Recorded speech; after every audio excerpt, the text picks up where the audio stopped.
Hi guys! Welcome to my YouTube channel. In this video, tuturuan ko kayo kung paano gumawa ng YouTube channel from scratch, step by step, at ang mga key optimization features na kailangan mong gawin na marahil ay hindi alam ng nakararami. My name is Vic at dito sa channel na to ay share ko sa inyo ang lahat ng mga nalaman at natutunan ko tungkol sa YouTube sa loob ng 2 taon. Bago ako gumawa ng isang YouTube channel, may step by step process muna akong sinusundan para ma-systematize at ma-optimize ko ang channel na gagawin ko. Ito ang dahilan kung bakit ginawa ko ang channel na ito, para tulungan kayong mga gustong mag-start sa pag-YouTube or mas mag-grow sa YouTube at kumita kagaya ng mga kilala ng YouTuber. So kung interesado ka kung paano nga ba kumita ng malaki at mag-grow sa YouTube, make sure to hit the like and subscribe button at i-click mo na rin ang notification bell para maging updated ka sa mga i-upload kong videos. Siguro ay alam mo naman na ang YouTube ang number 1 platform sa pag-share ng videos ngayon sa internet. At ito rin ang number 1 platform kung saan marami nang naging milyonaryo.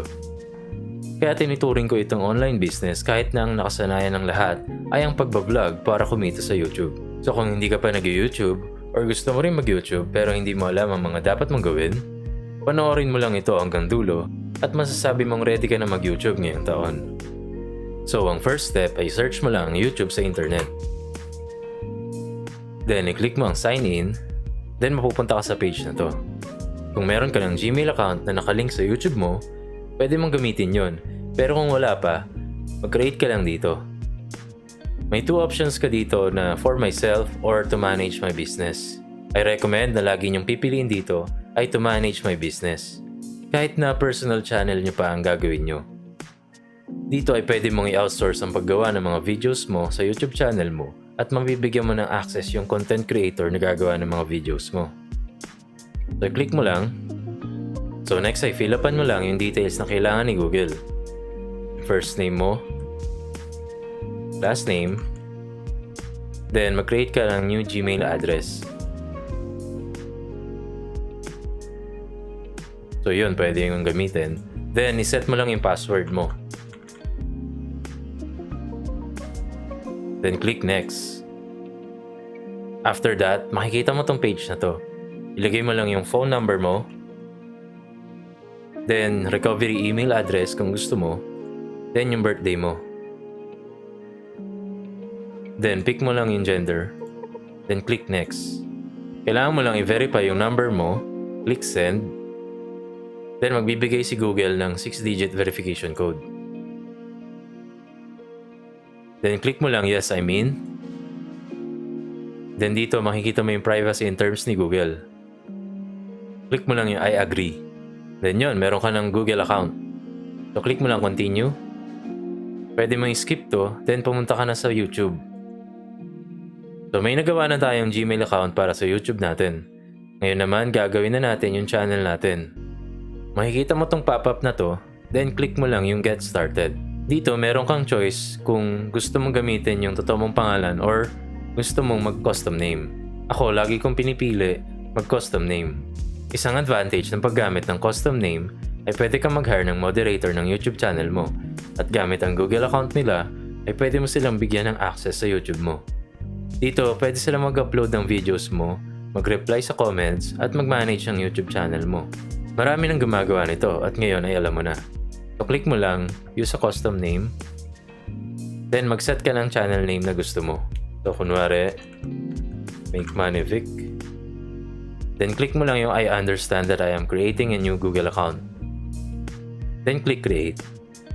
After that, mapupunta ka sa page na tulad nito. So, ayun, gawa na ang YouTube channel natin. Pwede ka na mag-upload ng profile picture mo. Ang size ng profile picture na recommended sa YouTube ay 800 by 800 pixels. Kailangan square size siya, pwedeng PNG, BMP, or JPEG na hindi lalagpas sa 4 MB. So mag-upload tayo ng picture. Then dito naman yung channel description mo. Ito yung lalabas sa About tab ng YouTube channel mo. I-describe mo yung channel mo based sa kung ano yung mga videos na i-upload mo. I highly recommend na maglagay ka ng related keywords sa channel description mo. For example, itong channel na to ay nagtuturo kung paano mag-YouTube at kung paano mag-grow at kumita sa YouTube. Pwede mong ilagay ng English, Tagalog, or Taglish. Depende sa gusto mo. So, lalagay natin, welcome to my YouTube channel. My name is Vic. And this channel is created to help people make money with YouTube. Dito ay nagtuturo ako kung paano mag-YouTube ng tama, paano mag-grow sa YouTube, at paano kumita ng malaki sa YouTube. Pwede mo pa yan dagdagan, depende sa kung anong mga video content ang ilalagay mo at kung anong about sa channel mo. So next ay ilagay mo yung link sa website mo kung meron man. Pwede mo ring ilagay yung Facebook URL mo, yung Twitter, then yung Instagram mo. Ako, hindi ko muna siya lalagyan. Click mo lang yung save and continue pagtapos. So ayun, makikita nyo na ang brand new YouTube channel nyo. The next step na lagi kong ginagawa ay pumunta sa Customize Channel. Click nyo lang yan. Then mapupunta kayo sa page na to. Dati meron tinatawag na Creator Studio. Pero since in-update na ni YouTube para mas madaling maintindihan ng lahat, YouTube Studio na lang siya ngayon. Then dito sa layout, makikita mo yung video spotlight na channel trailer for people who haven't subscribed. Featured video for returning subscribers. Then pwede ka mag-add ng featured sections mo sa channel mo. Ako usually, ang nilalagay ko popular uploads. Dito makikita ng mga viewers mo yung mga popular na napapanood sa YouTube channel mo. Next naman yung branding. And dito sa branding, pwede ka maglagay ng channel art mo at video watermark. Ang minimum size ng channel art or YouTube banner ay 2048 pixels wide by 1152 pixels na taas. Pero ang recommended ay 2560 by 1440. Kung may channel art ka na, pwede mo na siyang i-upload. Ako meron na akong channel art, so click ko lang to. Then makikita nyo to. Ito yung view niya sa lahat ng device. Then ito yung sa desktop. Then ito sa TV. Click mo lang yung done. Then may channel art ka na. Then dito makikita nyo yung video watermark. Ang recommended size ng video watermark ay 150 by 150 pixels na 1 MB or less. I recommend na kung ano yung logo nyo, yun rin yung ilagay nyo sa video watermark nyo. Kailangan lang square size siya. So click nyo lang yan. Then dito makikita nyo kung ano yung display time niya sa end of video, custom start time, or entire video. Usually ang kiniklik ko ay entire video. Then dito sa basic info, pwede mong i-edit yung channel description mo. At dito pwede ka rin mag-add ng language. Dito isa-set natin yung original language natin, which is sa akin is Filipino. Then dito, pipiliin mo kung ano yung gusto mong language na matranslate yung channel mo. So, ang pipiliin ko is English. Then, copy-paste mo lang yung channel name mo, then yung channel description mo. Then, click mo lang yun doon pagtapos ka na. Then, dito, pwede kang mag-add ng contact info mo for business inquiries. Then, magsasolve ng CAPTCHA yung viewer mo bago nila makita yung email address mo. Then, after that, click mo lang yung publish. Then okay ka na. Mamaya sa dulo ng video na to, ituturo ko sa inyo kung paano mag-add ng custom link para sa YouTube channel nyo. Itong custom link na to ay isang paraan para mag-subscribe ang mga viewers nyo sa YouTube channel nyo. At hindi lahat ng YouTuber ay ginagawa ito, kaya tapusin mo itong video na to para malaman mo kung paano yun gawin. So next step ay verify ang iyong YouTube channel. Kapag verified ang YouTube channel mo, makakapag-add ka ng custom thumbnail sa mga YouTube videos mo. Para ma-verify ang YouTube channel mo, click mo lang yung profile mo dito, then i-click mo yung your channel, then i-click mo ulit tong profile pic mo, then i-click mo yung settings. Then mapupunta ka sa page na tulad nito. Then i-click mo yung channel status and features. Then mapupunta ka sa page na tulad nito. So makikita nyo dito, pwede nyo ma-verify ang YouTube channel nyo.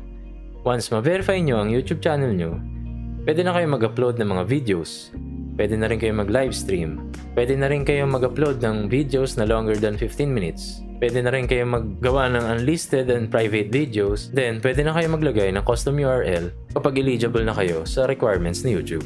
So, i-click mo lang verify. Then, pwede kang mamili dito kung paano mo gustong ma-verify. Pwedeng call, pwedeng text. So, ako pipiliin ko yung text. Then, mag-add ka lang ng number mo. Then, click submit. Then, i-enter mo dito yung 6-digit verification code na isa-send sa phone number mo. Then, click submit. Congratulations, your YouTube account is now verified. So, kapag verified na ang YouTube channel mo, ang next step na gagawin mo ay pumunta ulit sa YouTube Studio. Click mo lang yung picture mo. Then, makikita mo dito sa baba yung settings. Click mo lang yan. Maraming YouTuber ang na-overlook tong settings na ito at hindi binibigyan ng pansin, pero ito yung isa sa mga key optimization para mag-grow ang YouTube channel mo. So dito makikita natin yung general, channel, upload defaults, permissions, community, and agreements. Dito sa general, pwede mo i-set yung currency na gusto mong makita. Pwede mo i-set ng kahit anong currency na gusto mo. So ako, gusto ko US dollar. Dito naman sa channel, dito mo may edit yung channel name mo at yung country of residence mo. So ako ilalagay ko Philippines. Maraming may hindi alam na walang kinalaman yung pag-set mo ng country of residence mo sa mga potential viewers ng videos mo. For example, kung yung mga content mo ay English at ang target mong viewers ay mga taga-US, hindi mo kailangan i-set yung country mo sa US. Ang content mo ang magdidikta kung sino ang mga viewers na makakanood nito. Depende syempre kung paano mo i-optimize ang channel mo para sa YouTube algorithm. Then next naman yung keywords. Dito ilalagay mo lahat ng default channel keywords mo na related sa channel mo, sa niche mo, sa mga videos na i-upload mo at sa mga manonood ng mga videos mo. So for example, lalagay ko kumita ng pera sa YouTube. Paano kumita sa YouTube? Paano dumami ang subscribers sa YouTube? Make money on YouTube. Make money online. At marami pang iba. So dito sa keywords na ito, meron akong ginagamit na tool para malaman ko kung ano yung mga keywords na patok or mga keywords na magpapaboost sa channel ko. So kung gusto mong malaman yon, panoorin mo yung mga next videos na gagawin ko para malaman mo kung ano yung video tool na yon. Then next, yung advanced settings. Dito mo isi-set kung para saan ba yung channel mo, kung pwede ba siya sa bata or hindi. Ako, usually hindi ko nilalagay na pang bata siya, so isi-set ko lang na no, set this channel as not made for kids. I never upload content that's made for kids. Next naman yung Google Ads account. Itong Google Ads account mo ay malilink mo lang kapag eligible ka na para ma-monetize mo yung mga videos mo. Dati, pwede mo siyang gawin ahead of time para habang hindi mo pa nami-meet yung monetization requirements na 1,000 subscribers at 4,000 watch hours ay na-review na ng YouTube yung Google Ads account mo. Pero ngayon, tsaka ka lang pwede mag-apply ng Google Ads account kapag na-meet mo na yung 1,000 subscribers at 4,000 watch hours sa loob ng isang taon. Then dito, i-click mo lang yung don't show potentially inappropriate words. Then, ikaw bahala kung gusto mong ilagay yung subscriber count mo sa YouTube channel mo or hindi. So ako, i-click ko display the number of people subscribed to my channel. Then dito sa baba makikita mo yung other settings, manage YouTube account, remove YouTube account, advanced channel settings. Pag kinlik mo tong advanced channel settings, mapupunta ka sa page na tulad nito. So dito another set ng country na kung saan ka. I-recommend na iset mo kung nasang bansa ka talaga. So ako i-click ko Philippines. Then dito sa baba, make sure na naka-allow yung channel mo to appear in other channels recommendations. Dito makikita yung channel mo sa recommended video area ni YouTube. Then balik lang tayo sa channel dashboard. Then sa branding. Then dito makikita nyo yung video watermark na nilagay natin kanina. Then dito sa feature eligibility, makikita mong enabled ka na sa default features at yung features na nagre-require ng phone verification na ginawa natin kanina. Then next naman yung upload defaults. Dito ay pwede kang mag-set ng title na laging ma-add sa title description mo. Then yung description sa mga videos na i-upload mo. Pwede kayong maglagay ng default para hindi nyo na paulit-ulit ita-type yung ibang description sa mga videos nyo. Then pwede nyo rin iset yung visibility ng mga videos nyo at yung tags. Yung tags, I recommend na ilagay nyo rin dito yung mga default keywords ng channel nyo at kung about saan yung mga videos nyo. Tulad nung ginawa natin kanina, kung ano yung mga nilagay natin sa channel keywords natin. Isang way yon para ma-optimize nyo yung YouTube channel nyo. Marami kasi akong nakikitang YouTuber na nag-i-spam ng mga keywords sa description nila. At sobrang mali yun. hindi yun kino-consider ni YouTube para sa YouTube algorithm. Dapat sa tags at sa channel keywords nyo lang nilalagay yung mga keywords na kailangan nyong ilagay para sa YouTube channel nyo. Then dito sa advanced settings, makikita nyo tong mga to. So itong license, meron tayong dalawa, Standard YouTube License, Creative Commons Attribution. Simple lang ang explanation dito. Yung Standard YouTube License, ang ibig sabihin nun, yung i-upload ng videos ay sa YouTube lang pwedeng panoorin. Hindi pwedeng i-reproduce or i-distribute sa ibang format nang walang consent mula sa'yo. Yung Creative Commons naman, yun yung pwedeng gamitin ng kahit na sino at pwedeng i-reproduce yung content mo na hindi sila maka-copyright strike kahit i-flag mo pa yung videos na ginamit nila mula sa'yo. So ako pipiliin ko Standard YouTube License. Then dito makikita natin yung video language na nakaset para sa YouTube channel natin. So i-click ko lang ulit Filipino. Then ito, I highly recommend na i-on nyo to. Ito yung community contributions. Ito yung isang way para mas maraming mag-engage sa mga videos nyo. Lalo na yung mga translations at yung subtitles na usually mga taga-ibang bansa yung gumagawa. Then sa comment section, makikita nyo to. Ako, lagi kong pinipili, hold potentially inappropriate comments for review. Then dito naman sa category, makikita nyo kung anong category yung YouTube channel nyo. So sa akin, ang isaset kong channel category ko ay education. Pero kung hindi nyo alam kung ano dapat yung category ng channel nyo, pwede kayong tumingin sa YouTube channel na kaparehas ng niche nyo. So for example, pumunta tayo sa YouTube. Then i-click natin to.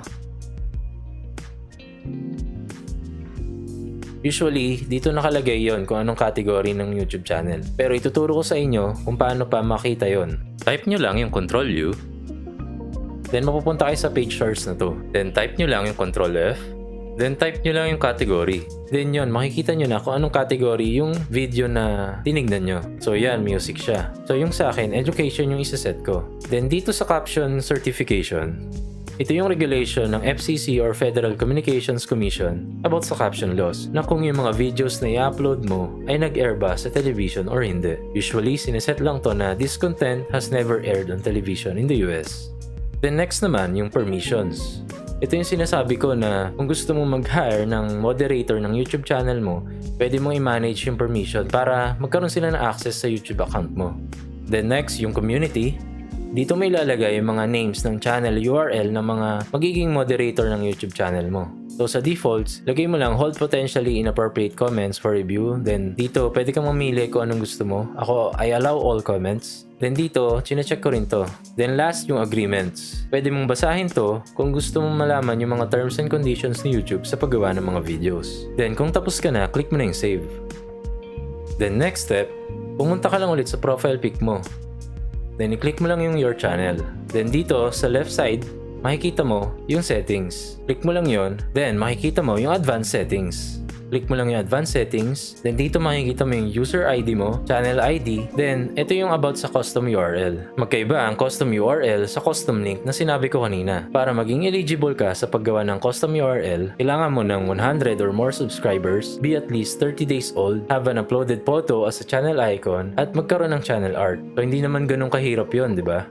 At ngayon, ituturo ko na kung paano gumawa ng custom link para sa YouTube channel mo. Pumunta ka lang ulit sa YouTube studio mo.